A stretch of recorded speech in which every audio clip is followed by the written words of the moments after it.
এবং উদ্ধারকর্তা যীশুখ্রিস্ট সর্বশ্রেষ্ঠ অতুল্য নামে সবাইকে জয় মেসিয়া। আজকের দিন 8 জুন, দিন শুক্রবার 2024। আজকে আমরা যে বচন পাঠ করব, যে বিষয় শিখব, এসে যিনি দায়িত্ব নেন। আসো আমরা দেখি পবিত্র শাস্ত্রের বিষয় কী কয়ে আছে। আমরা পাঠ করবো লুক 12:7। আসো আমরা পাঠ করি। এমনকি তোমাদের মাথার চুলগুলির সব গুণা আছে, ভয় করো না, তোমরা অনেক চড়াই পাখির থেকেও শ্রেষ্ঠ। অনেক খ্রিস্টান বলে ঈশ্বর তাদেরকে চিন্তা করেন না যে স্বর্গের কোথাও আছে। তারা মনে করে যে ঈশ্বরের মনের বান্দাদের সমস্যায় ঈশ্বর হস্তক্ষেপ করবেন। আপনি এমনকি বলতে পারেন, ঈশ্বর আমার সমস্যা থেকে মুক্তি ফিরিয়ে নেই, তিনি তাদের সমাধান করছেন না। আমি জানি তা তিনি কেন এত করছেন, দেরি করছেন। শুদ্ধ এই ধরনের মানসিকতার সমাধান করার জন্য আমাদের প্রভু যিশু বলছিলেন লুক 12:6-7 যে 5টি চড়াই পাখি কি 2 পয়সার বিক্রি হয় না? তারা তাদের মধ্যে একটি ঈশ্বর দৃষ্টিতে আড়ালে থাকে না। এমনকি তোমার মাথার চুলগুলির সব গুণা আছে, ভয় করো না, তোমরা অনেক চড়াই পাখির মতো শ্রেষ্ঠ। আর তুমি আমাদেরকে বলছি, এটা আমার মনে হয় প্রভু এমনকি তুচ্ছ সুরে পাখির যত্ন নেই, এমনকি তিনি আপনার মাথার চুলের সংখ্যা এবং যান যত্ন নেন। তবে একটি ভুলে যাবে না।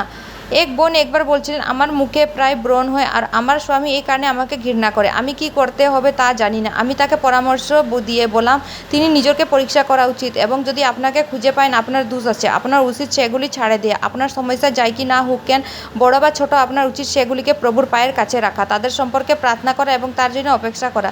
তিনি তোমাকে সৃষ্টি করছেন, তিনি আপনাকে নির্দিষ্ট প্রতিমূর্তি সৃষ্টি করছেন এবং আপনাকে তার নিজের সন্তান হিসাবে গ্রহণ করে। ঈশ্বর আপনার জন্য যত্নশীল এবং তিনি অবশ্যই আপনার সমস্যা পরিবর্তন করেন এবং একটি অলৌকিক কাজ করবেন।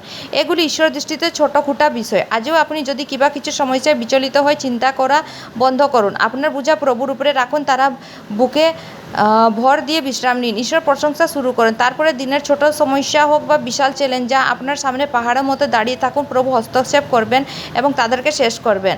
জিরিমিয়া 29:11 লেখা আছে, কারণ আমি জানি যে আমার প্রতি তোমরা চিন্তা ভাবনা করি, প্রভু বলেন, শান্তির চিন্তা এবং মন্দ নয়, তোমাকে একটি ভবিষ্যৎ এবং আশা দিতে।